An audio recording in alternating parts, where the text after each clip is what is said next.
말씀입니다. 로마서 6장 23절 말씀을 우리 같이 한 목소리로 읽어보도록 하겠습니다. 시작. 죄의 삭은 사망이요 하나님의 은사는 그리스도 예수 우리 주 안에 있는 영생이니라. 아멘. 오늘 설교 제목은 복음과 나입니다. 복음과 나와 복음. 사랑한다는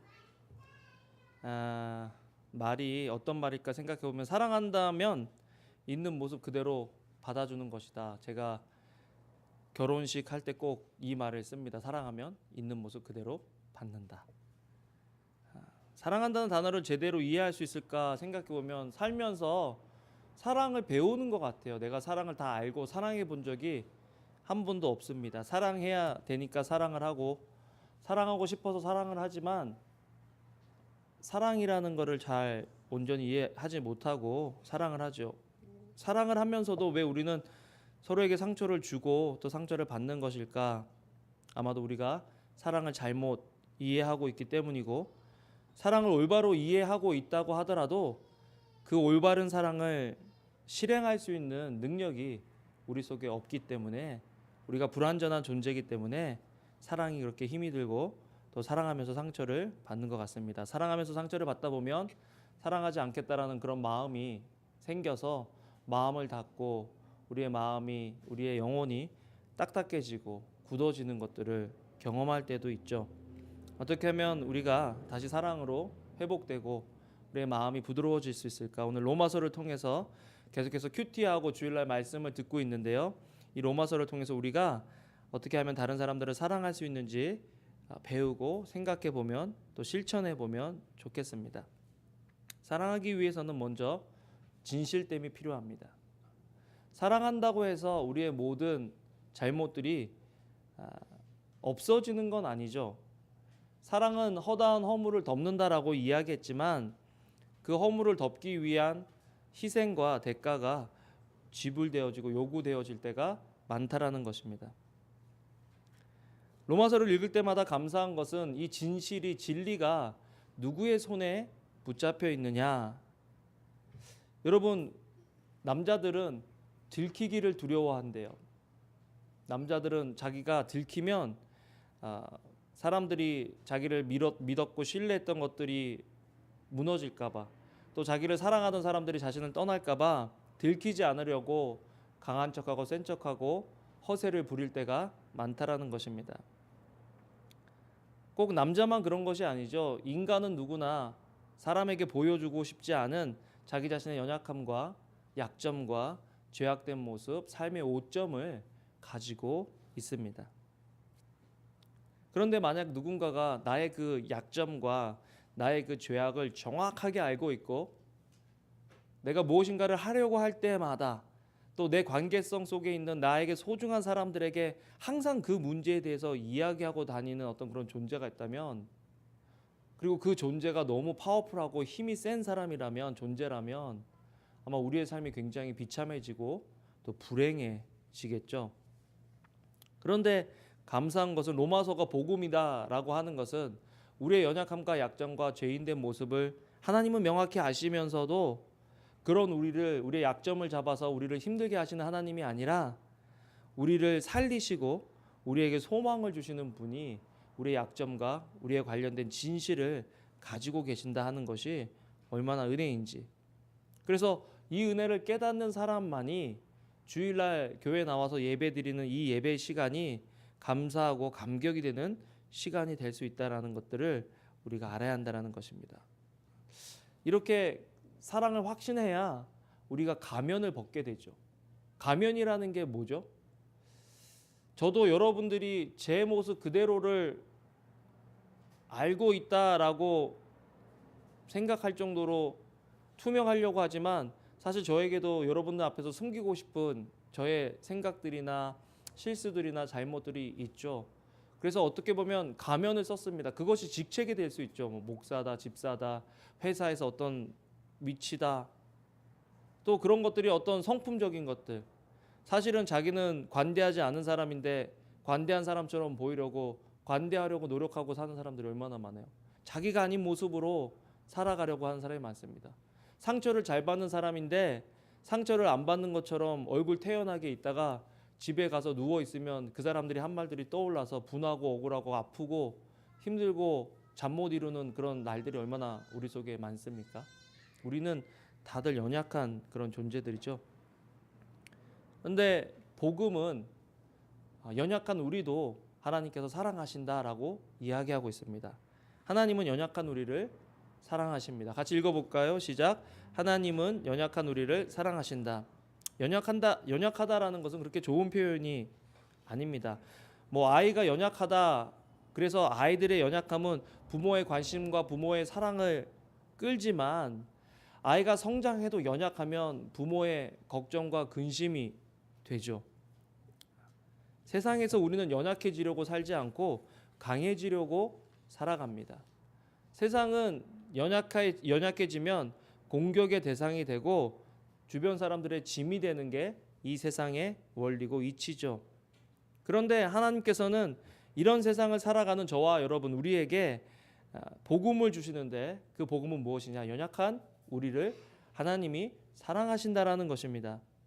로마서 5장 6절 말씀을 같이 읽겠습니다. 시작. 우리가 아직 연약할 때에 기약대로 그리스도께서 경건하지 않은 자를 위하여 죽으셨도다. 이게 복음입니다. 여러분 삶에 지금 공부를 하면서 일을 하면서 살아가면서 어떤 관계 속에서 여러분들이 연약함을 느낀다. 그런 연약함을 느끼는 것 자체가 여러분들에게 소망이 있음을 믿으시길 바랍니다. 이 연약함을 못 느끼는 사람들에게는 이 연약함이 없다라고 생각하는 사람들에게는 예수 그리스도의 복음이 필요가 없는 거죠. 이 자리에 나와서 예배할 때 감격이 없는 거죠. 왜? 예배의 감격은 연약한 내가 하나님께 받아들여졌다라는 것들을 확신할 때 그 감격들이 오는 것이기 때문에 성격의 연약함, 물질의 연약함, 또 세상적인 능력의 연약함, 스펙의 연약함, 건강의 연약함, 어떤 그런 모든 연약함들까지 예수님께서는 품으시고 그런 연약함을 위해서 돌아가 주셨다. 하나님은 우리의 연약함을 가지고 우리를 놀리시거나 우리를 부수시거나 우리를 책잡아서 끌고 다니시는 하나님이 아니시라 하나님은 이런 연약한 인간을 이해해 주시기 위해서 이 땅에 오셨다라는 것입니다. 히브리서 4장 15절 같이 한번 읽어보겠습니다. 시작. 우리에게 있는 대제사장은 우리의 연약함을 동정하지 못하실 리가 아니로되 모든 일에 우리와 똑같이 시험을 받으신 이로되 죄는 없으시다. 예수님께서 하나님이 예수님의 모습으로 아들 예수 그리스도의 모습으로 이 땅에 오신 이유가 뭐냐? 죄가 없으심에도 불구하고 죄에 있는 죄의 유혹에 빠진 우리들을 이해하시기 위해서 연약해지셨다라는 것입니다. 여러분 사랑은 강하지만 진짜 사랑하는 사람은 그 자신을 사랑하는 대상에게 연약함으로 나타냅니다. 강한 모습은 사랑의 모습이 아니죠. 어떻게 보면 사랑한다면 약해져야 됩니다. 한없이 약해져야 되죠. 그래야 그 사랑을 통해서 열매를 맺을 수 있는 거죠. 강하신 하나님께서 전지전능하신 하나님께서 연약한 우리를 이해하시기 위해서 연약해지셨다라는 사실, 이것이 복음이죠. 혹시 여러분들 속에 지금 연약함 때문에 고민하고 연약함 때문에 갈등하고 연약함 때문에 실망하고 좌절하신 분들 있다면 우리의 연약함을 이해하시고 우리의 연약함을 감당해 주시기 위해 이 땅에 오신 예수님이 여러분들의 소망이심을 믿으시길 바랍니다. 그분이 구원자시라는 거예요. 그렇다면 우리의 연약함은 어떻게 되느냐? 무능함이 연약함이죠. 하나님은 우리의 무능함을 아시고도 사랑하신다라는 것입니다. 하나님이 우리를 사랑하시기로 작정하셨을 때 우리가 하나님의 사랑을 받을 만한 자격이 있어서 우리를 사랑하신 것이 아니라는 것입니다. 마치 왕족이 제일 강대한 나라의 왕족이 아무런 출신의 성분이 없는 뭔가 내세울 것이 없는 사람을 사랑해서 왕비로 삼아서 그 사람의 신분을 그 사람의 인간됨을 인간됨이야 지위에 따라 다르겠지만 세상적인 어떤 그런 것들을 다 뛰어넘어서 높여주는 것처럼 그거와 비교도 안 되게 하나님께서는 높고 높은 땅 하늘 위에서 낮고 낮은 땅으로 오셔서 격이 안 맞는 저와 여러분들을 사랑해 주시고 우리를 의롭다 해 주셨다라는 것입니다. 갈라디아서 2장 16절 읽어볼까요? 시작. 사람이 의롭게 되는 것은 율법의 행위로 말미암음이 아니요 오직 예수 그리스도를 믿음으로 말미암는 줄 알므로 우리도 그리스도 예수를 믿나니 이는 우리가 율법의 행위로서가 아니라 그리스도를 믿음으로써 의롭다함을 얻으려 함이라. 율법의 행위로서는 의롭다함을 얻을 육체가 없느니라. 율법의 행위로는 의롭다함을 얻을 육체가 아무도 없다라는 것입니다. 여기서 말하고 있는 무능함은 우리가 우리 스스로를 구원할 수 있는 능력이 없다라는 무능함을 이야기합니다. 여러분, 우리가 유능하다면, 능력이 있다면 주름살 좀 안 지게 할 수 있지 않아야 돼요? 그죠? 10대, 20대의 그 건강한 모습을 계속해서 유지할 수 있어야 되는 거 아니에요? 죽음도 우리가 넘을 수 있어야 되는 거 아니에요? 그런데 우리가 운동과 보톡스와 또 성형수술로 우리의 그 젊음을 유지하는 척 할 수 있어도 10년, 20년 차밖에 안 돼요. 90대면 다 똑같고 100세 되면 다 똑같아요. 그것이 인생이라는 거죠. 어떻게 우리가 이런 것들을 막을 수 있을까? 막을 수 없어요. 거기다가 죽음을 막을 수 있는 사람이 있습니까? 여러분 지금 주변에 사실은 내가 300살이다 하시는 분 손들어 봐주세요. 막 이렇게 그런 거 영화에 보면 그런 거 나오잖아요. 막 안 죽고 막 300살이고 400살이고 500살이고 그런 사람이 영화니까 그런 얘기를 하죠. 우리 속에서 저희 할머니가 95세시거든요. 정정하세요. 그래도 늙으셨어요. 저희 할머니 늙으셨어요. 뭐 10년, 20년 더 사실까요? 그리고 돌아가시는 거겠죠? 그게 인생이라는 거예요. 120살까지 살고 죽는 게 인생이 아니라 사실 우리는 오늘 죽을지 내일 죽을지 모르는 일이에요. 지난주에 말씀드렸나요? 지난주 그 침례교 목사님들한테 이렇게 카톡이 왔는데 목사님 한 분이 침례교 신문 쓰시는 기자 쓰시고 하시는 목사님 한 분이 한국 가셨다가 62년생인가 그러신데 심장마비로 돌아가신 거예요. 66년생인가 그러신데 심장마비로 돌아가신 거예요. 나이도 얼마 안 되셨잖아요. 지난 토요일 날은 샌프란시스코에 있는 목사님 한 분이 금요일 날 토요일 날 저희 집에서 지내다 가셨는데 차 운전하고 가시면서 그러는 거예요. 교회 다니셨다가 지금은 교회 안 다니지만 뭐 일이 있을 때마다 자기 찾아와서 이렇게 챙겨주고 사랑해주던 어떤 집사님이 그날도 자기 집에 요구르트 이만큼 갖다 주시고 가셨는데 이틀인가 있다가 심장마비로 돌아가신 거예요. 여러분, 우리가 아무리 이 세상에서 능력 있게 사는 것 같아도 누가 우리 코만 3분을 막아보고 입만 3분을 막아봐요. 살 수 있습니까? 없어요. 우리가 아무리 잘났고 능력 있는 것 같아도 하나님께서 우리의 호흡을 그치시면 우리는 죽을 수밖에 없는 존재가 저와 여러분 우리들이라는 것이죠. 우리는 우리 힘으로 1초도 2초도 3초도 5초도 살아갈 수 있는 능력이 없는 것이 우리라는 것들을 인정해야 돼요. 그때 하나님이 필요하고 예수님이 필요하시다. 그 예수님이 이렇게 무능한 나를 사랑하신다. 하나님이 무능함을 사랑하시는 것이 아니라 무능한 우리를 사랑하신다라는 것들을 알아야 돼요. 로마서 5장 6절 그런 의미에서 한 번 더 읽어볼까요? 저는 이거를 암송하고 묵상할수록 너무 좋더라고요. 읽겠습니다. 시작. 우리가 아직 연약할 때에 기약대로 그리스도께서 경건하지 않는 자를 위하여 죽으셨도다. 우리가 아직 연약할 때, 우리가 뭐 강할 때, 우리가 성공할 때, 우리가 잘 나갈 때, 우리가 계속해서 뭐 하나님을 찾을 때 약속하신 대로 하나님께서 경건하지 않은 사람을 위해서 죽으신 것이 아니라 우리가 아직 연약할 때. 연약함을 많이 느끼세요? 오기로 깡으로 살지 마시고 연약함을 좀 느껴보세요. 연약함을 인정해 보세요. 그때 하나님께서 주시는 은혜가 임할 줄로 믿습니다. 저는 특별히 연약함을 느낄 때가 언제냐면 사랑해야 되는 대상을 사랑하지 못할 때. 목사는 어떻게 보면은 사랑하라고 부른 거 아닌가요?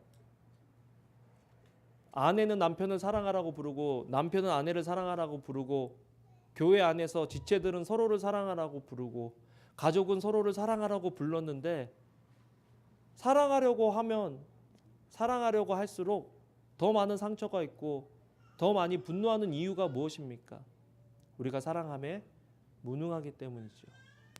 저 사람 만나면 격려해 줘야지라고 했는데 그 얼굴 보는 순간부터 화가 치밀어 올라갔고 야 인간아 뭐 어떻게 살았냐 너는 어떻게 내가 오늘 하루 종일 보고 싶지도 않았냐 연락 한 번 안 하니 그럼 네가 하지 왜 나한테 하라 그러냐 그렇죠? 그런 일들 또 당연히 내가 뭔가를 자식을 키우다 보면요 자녀들에게 혼을 내고 화를 냈을 때 마음이 후련해지는 게 아니고요 마음이 굉장히 안 좋아요. 사랑해야 될 대상을 사랑하지 못한 그 자신에 대한 자책감이 굉장히 많이 들어요. 우리는 사랑해야 될 대상도 사랑하지 못하는 무능함을 가지고 있는 사람들이라는 거 인정해야 돼요. 사도 바울은 이런 자신에 대해서 이렇게 평가를 했습니다. 고백을 했습니다. 로마서 7장 15절 읽어보겠습니다. 시작. 내가 행하는 것을 내가 알지 못하노니 곧 내가 원하는 것은 행하지 아니하고 도리어 미워하는 것을 행함이라. 우리가 사람들에게 상처를 주고 싸우고 실수할 때 우리가 그런 말 하죠. 미쳤나 봐. 내가 미쳤나 봐. 내가 제정신이 아니었나 봐. 제정신이 아니죠. 그게 우리 모습이라는 것입니다.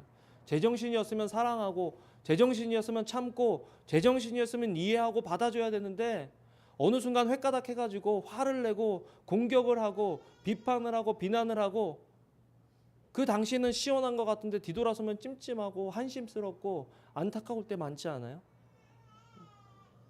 그게 우리라는 거죠. 연약하다라는 거예요. 그런데도 하나님께서 이런 무능하고 연약한 우리를 사랑해 주셨다. 오늘 그 감격이 깨달음이 여러분들의 있기를 소원합니다. 두 번째로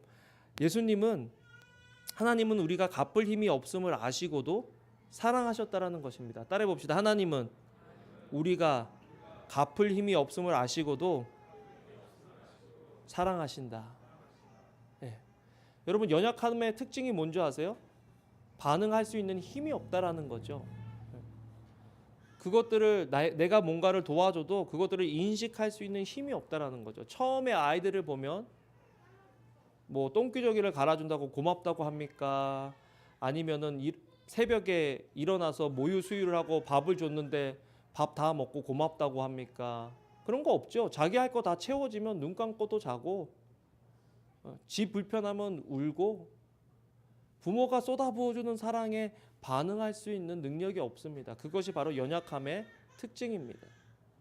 여러분 우리는 하나님 앞에서 어떤 존재죠?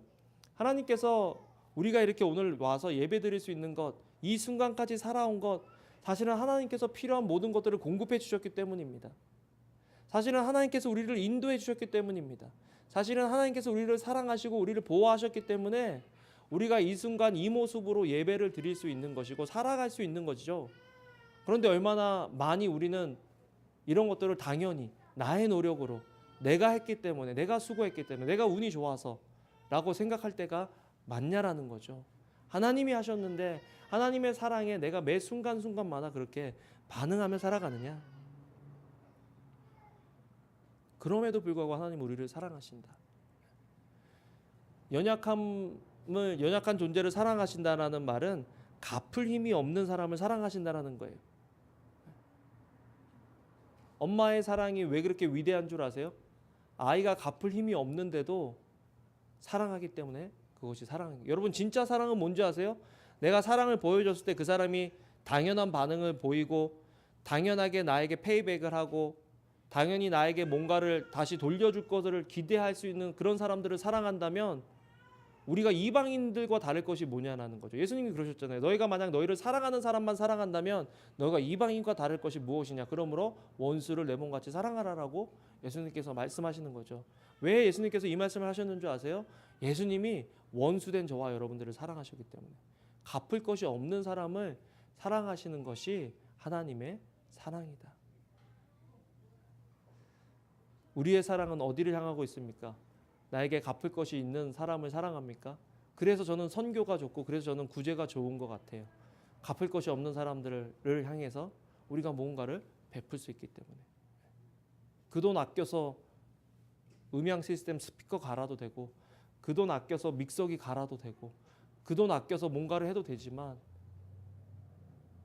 그 일을 더 중요시 여기기 때문에 우리가 더 드리고 우리가 더 헌신하는 것. 하나님의 사랑을 조금이라도 맛보고 경험한 사람이라면 그렇게 살아야죠. 두 번째로 하나님이 연약한 사람을 사랑하셨다면 두 번째로 하나님은 죄인된 우리를 사랑하신다라는 것입니다. 따라 읽어보겠습니다. 시작. 하나님은 죄인된 우리를 사랑하신다. 제가 요즘 전쟁 영화를 많이 봐요. 밴드 오브 브라더스 뭐 그거 하면 전쟁 관련 쭈루룩 나옵니다. 뭐 그럼 피가 터지고 잔인해가지고 애들이 이렇게 보다가 아빠 또 뭐 전쟁 무비 봐. 그래서 아빠 전쟁 무비 보니까 나가. 그래갖고 애들이 나가서 이제 왜 잔인한 장면들이 많이 나오니까 봐요. 제가 뭐 잔인한 사람이라 전쟁 영화를 많이 보는 건 아니고요. 전쟁 영화를 보면 거기에 인간의 연약함, 인간의 죄인됨에서 오는 장면들이 너무 많아요. 우리가 위기가 없을 때는 그럴듯하게 살아가죠. 죽음의 위기나 삶이 완전히 깨질 것 같은 그런 위기가 닥치면 과연 그때 우리는 어떤 선택들을 할까? 한번 질문을 하면서 저는 그 영화를 봐요. 재밌는 것은 저는 미국에 살고 그렇기 때문에 항상 밴드 오브 브라더스는 뭐예요? 미국 사람들이 맨날 그 나치들 다 이렇게 죽이는 장면이잖아요. 나치들은 항상 악하고. 근데 만약에 제가 독일 사람이었으면 전쟁 영화가 맨날 독일 사람들이 미국 사람들 쳐부시고 하는 그런 거 보지 않겠어요?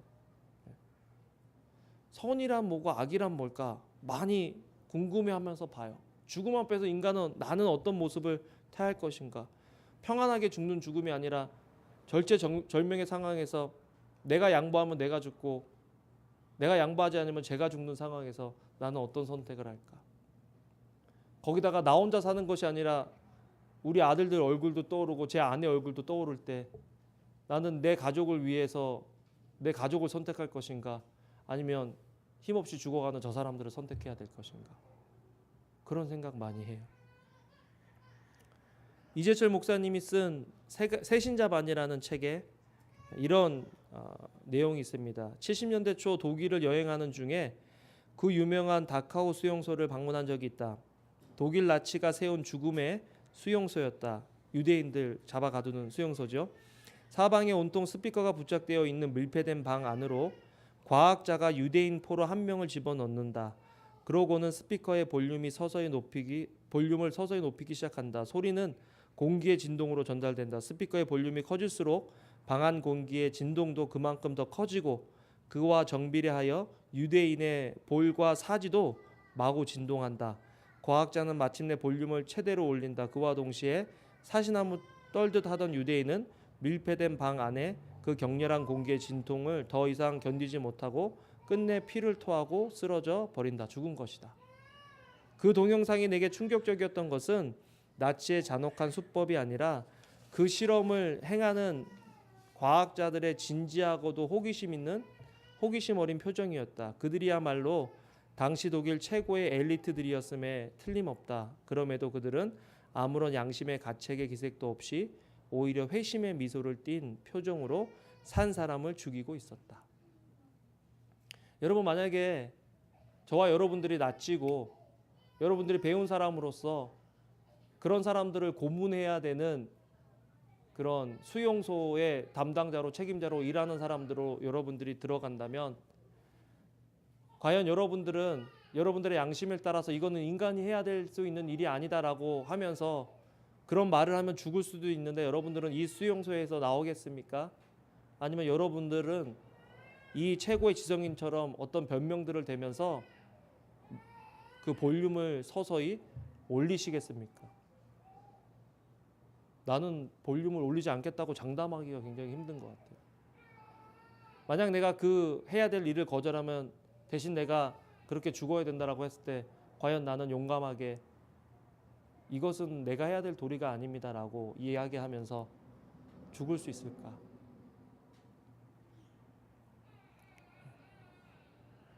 여러분, 죄인이라는 것은 성경에서는 이렇게 말합니다. 들킨 죄인은 감옥에 있고 들키지 않은 죄인은 교회에 있다. 우리는 다 들키지 않아서 이 자리에 있을 뿐이지, 우리도 만약에 우리의 마음에 생각했던 것들이 들켜질 때에 사람들 앞에서 떳떳하게 얼굴 들고 다닐 수 있는 사람들이 얼마나 됩니까? 우리가 죄를 지을 수 있는 그런 잠재력이 우리 속에 있는데 그 잠재력을 누군가 건드리지 않았기 때문에 이렇게 된 거지. 누군가가 그것을 추적하면서 끝까지 우리의 죄의 잠재력을 건드려 보세요. 그런 기회를 줘 보세요. 그런 상황에서 산다고 생각해 보세요. 과연 우리는 우리의 믿음과 우리의 신앙을 지킬 수 있겠는가? 우리의 인간됨을 지킬 수 있겠는가? 그래서 로마서 3장 23절에는 모든 사람이 죄를 지었다고 이야기합니다. 같이 읽겠습니다. 시작. 모든 사람이 죄를 범하였음에 하나님의 영광에 이르지 못하더니. 모든 사람이 죄를 지었다라는 것입니다. 그러면서 로마서 5장 8절에 이렇게 이야기합니다. 읽겠습니다. 시작. 우리가 아직 죄인 되었을 때에 그리스도께서 우리를 위하여 죽으심으로 하나님께서 우리에 대한 자기의 사랑을 확증하셨느니라. 여러분, 세상에서는 죄를 지으면 죄의 대가를 져야 되고 그 죄의 대가로 인해서 어떤 선고를 받는데, 그 죄의 양이 너무 크면, 그 죄가 너무 악랄하면 사형까지 가죠. 물론 사형 제도가 없어진 주도 있고 나라도 있겠지만, 그런데 성경은 모든 사람이 죄인이라고 얘기하고, 이 죄인은 모든 사람이 죽어야 되는 존재라는 거예요. 우리의 죄 때문에 이미 우리는 사형 선고를 받은 사람들이라는 것입니다. 여러분, 어떻게 보면 저와 여러분들은 이미 사형 선고를 받은 사람들이에요. 왜? 우리는 영원하지 못하기 때문에, 언젠간 죽는 사람들이기 때문에 이미 우리는 사형 선고를 받은 사람이에요. 그 사형 선고가 언젠지 몰라서 그렇지 우리는 우리의 죄 때문에 사형 선고를 받았어요. 성경에서 말하고 있는 죄는 어떤 행동을 해서 죄라고 하기도 하겠지만 오히려 그 마음의 동기를 이야기해요. 그래서 우리가 창조의 목적에서 벗어난 삶을 살아가는 것, 그것을 죄라고 해요. 성경에서 말하고 있는 죄는 활을 쏘는 사람이 관역을 향해서 쐈는데 그 활이 관역을 맞추지 못하고 관역을 벗어나는 것, 그것을 죄라라고 이야기하고 있습니다. 만약 우리가 살아가는데 하나님께서 저와 여러분들을 만드신 창조의 목적을 따라서 우리가 살아가지 못하는 것, 그것이 죄다라고 성경은 이야기하고 있습니다. 그게 죄냐라고 얘기하면 저도 할 말이 없어요. 그냥 성경에서 그게 죄다라고 얘기하니까. 근데 우리는 항상 우리보다 높은 권위에 있는 존재의 그 말을 들으며 살아가고 있습니다. 예를 들어서 저희 집 앞에는 가끔 이 경찰차가 스탑 사인에 서 있어요. 그래서 스탑을 제대로 안 하고 지나가는 사람을 꼭 잡아요. 근데 여러분, 경찰한테 잡혀 보신 경험 있죠? 교통 이거 해가지고. 물론 봐주는 사람도 있지만 저는 이때까지 봐주는 사람 못 만났어요. 저는 항상 티켓을 끊어요. 그 사람들은 그냥 자기 일에 충실한 것 같아요. 항상 이렇게. 그래서 내가 한 번은 그랬어요. 야, 나보다 쟤가 더 빨리 가는데 왜 나를 잡냐. 너무 억울해가지고. 쟤 봐라, 쟤 얼마나 빨리 가는 데니까 조용히 하고 라이센스 끊으라는 거예요. 안 끊으면 맞겠더라고, 끌려가겠더라고. 그래서 라이센스 바로 주고 쏘리 그러고서 이렇게 했는데, 인정하고 그렇게 했는데, 내가 인정하기 싫어도 만들어 놓으신 나보다 상위에 있는 어떤 존재 그룹이 만들어 놓은 법에 저와 여러분들은 좋던 싫던 적용을 받아야 돼요. 하나님도 우리를 창조하시고 우주 만물을 다스리시는 하나님께서 우리가 행한 일이 아니라 우리 마음속의 동기, 형제를 미워하는 마음을 품으면 마음에 이미 살인했다. 여자를 보고 음욕을 품으면 마음에 이미 간음했다라고 하시는 그 말씀에 비춰본다면 다 살인자고 다 강간자죠. 우리는 얼마나 우리 속에 더러운 것들이 많아요.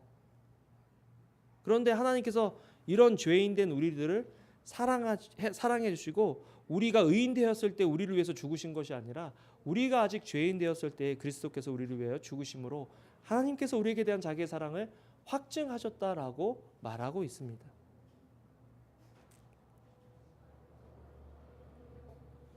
요한일서 4장 10절, 하나님이 어떤 사랑을 우리에게 보이셨는지 한번 읽겠습니다. 시작. 사랑은 여기 있으니 우리가 하나님을 사랑한 것이 아니요 하나님이 우리를 사랑하사 우리 죄를 속하기 위하여 화목제물로 그 아들을 보내셨습니다. 죄인인데 죄인이 아니라고 하지 않으시죠. 하나님은 죄인은 죄인이다라고 하세요. 우리가 죄를 졌는데 눈 감아 주시는 하나님이 아니라 우리가 죄를 졌기 때문에 우리의 죄를 해결해 주시기 위해서 하나님이 아유 내가 죽어야 되겠다. 예수님을 보내주시고 예수님이 내 모든 죄를 대신 십자가에 지시고 죽도록 하셔서 하나님의 공의를 만족시키시고 대신 그 십자가의 사랑을 믿는 사람들은 구원해 주시는 방편을 택하셨다라는 것입니다. 왜 십자가냐? 왜 그렇게 잔혹해야 되냐? 그만큼 우리의 죄가 잔인하고 그만큼 우리의 죄가 치명적이라는 사실을 십자가에 달려 돌아가신 예수님을 통해서 알려주시기 위해서 말씀하시는 것입니다. 여러분, 죄는 우리를 처참하게 만들어요. 죄는 우리를 비참하게 만들어요. 죄는 우리의 가치를 떨어뜨려요. 그것이 죄입니다. 하나님의 사랑은 우리의 떨어진 가치를 올려주시는 것, 그것이 하나님의 사랑이죠. 그래서 로마서 6장 23절에 이렇게 이야기합니다. 읽겠습니다. 시작. 죄의 삭은 사망이요 하나님의 은사는 그리스도 예수 우리 주 안에 있는 영생이다. 여러분, 영생이 여러분 속에 있습니까? 오늘 참 아멘을 안 하셔서 이게 잘 안 들리나 그렇게 하기도 하는데, 여러분 어때요? 여러분 영생을 소유하셨어요? 예수님 여러분 마음속에 계세요? 네. 그렇다면 그것을 위해서 예수님께서 대가를 지불하셨다는 거죠. 죄인을 위해서.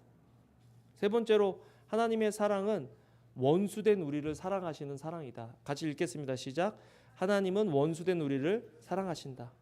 살아가면서 우리의 원수가 누군 줄 아세요? 한때 우리가 좋아했던 사람이 우리 원수일 확률이 많아요. 그래서 제가 가끔 그런 얘기 하잖아요. 60평생 같이 산 할아버지 할머니가 퀴즈대에 나가셔가지고 천생연분이 답인데 할아버지가 할머니한테 우리 같이 이렇게 오랫동안 같이 산 사이를 뭐라고 그러지? 이렇게 해서 천생연분이라는 답을 기대했는데 할머니가 뭐라 그랬죠? 평생 왼수. 네. 평생 왼수라는 거예요. 살아가면서 평생 왼수라는 거예요. 네. 원수는요, 관계가 없는 사람이 원수가 될 수가 없어요. 원수는 항상 관계가 된 사람이 원수일 확률이 많아요. 욥기 19장 19절 읽겠습니다. 시작. 나의 가까운 친구들이 나를 미워하며 내가 사랑하는 사람들이 돌이켜 나의 원수가 되었구나. 우리를 믿어주고 따라와주고 함께 우리 편이 되어주어야 할 사람이 가장 필요한 순간에, 가장 중요한 순간에 우리에게 등 돌리고 등만 돌릴 뿐만 아니라 우리에게 돌을 던질 때, 그때 원수가 되는 거죠. 여러분, 우리와 상관없는 죄인을 용서해주기 쉽습니다. 여러분, 어떻게 보면은 세월호 사건 또 테러 사건 있을 때 테러 분자가 내가 회개하겠습니다. 우리가 그냥 용서해주기 쉽죠. 근데 만약에 세월호 사건에 아니면 테러 사건에 나와 관련된 사람이 거기 있었고 그래서 희생을 당했다면 그 일들에 대한 책임을 진 사람들을 우리가 쉽게 용서할 수 있을까요? 없어요. 그런 원수를 용서하기란 상당히 힘들어요. 그런데 우리가 하나님 앞에서 죄인일 뿐만 아니라 로마서는 우리가 하나님 앞에서 원수라고, 하나님과 원수가 되었다고 고발하고 있는 것입니다. 로마서 8장 7절 읽겠습니다. 시작. 육신의 생각은 하나님과 원수가 되나니 이는 하나님의 법에 할 수도 없음이라. 그래서 우리가 아직 원수 되었을 때에라고 로마서에서 말하고 있는 거죠. 로마서에 보면 우리가 아직 연약할 때에, 우리가 아직 죄인 되었을 때에, 우리가 아직 원수 되었을 때에 우리의 죄의 강도를 점점 심화시켜서 보여주고 있는 거죠. 우리는 그런 사람이다라는 것들을 인정해야 우리가 아까 불렀던 찬양처럼 주님의 사랑이 필요하다라고, 이전보다 지금이 주님의 더 사랑이 필요하다고, 나는 그런 존재라고 고백하면서 찬양할 수 있는 거예요. I need you more. 영어로 하니까 잘 모르겠네. 뭐죠? I need you more. 잠깐만 있어보세요. 가사가 있네요. I need you more than yesterday. 어저께보다 더 예수님이 필요한 존재가 접니다. I need you more than word can say. 내가 표현하는 것보다 내가 인식하고 내가 알고 있는 것보다 저는 주님이 더 필요한 그런 연약한 사람입니다. 죄인입니다. 원수입니다. 그래야 예배가 은혜가 되죠. 저는 말씀을 맺으면서 질문해 봤어요. 왜 날 사랑하시나? 연약하고 죄인 되고 원수된 나를 하나님은 왜 날 사랑하실까? 답이 없어요. 사랑하는데 이유가 있습니까? 하나님이 나를 지으셨기 때문에. 근데 그거 외에는 답이 없어요. 하나님이 나를 사랑하시기로 결단하셨기 때문에. 오늘 정말 이 말씀처럼 우리가 하나님의 사랑을 더 확신하고 복음 안에서 그래서 자유로워지는 저와 여러분들 되시길 주님의 이름으로 축원합니다. 아멘.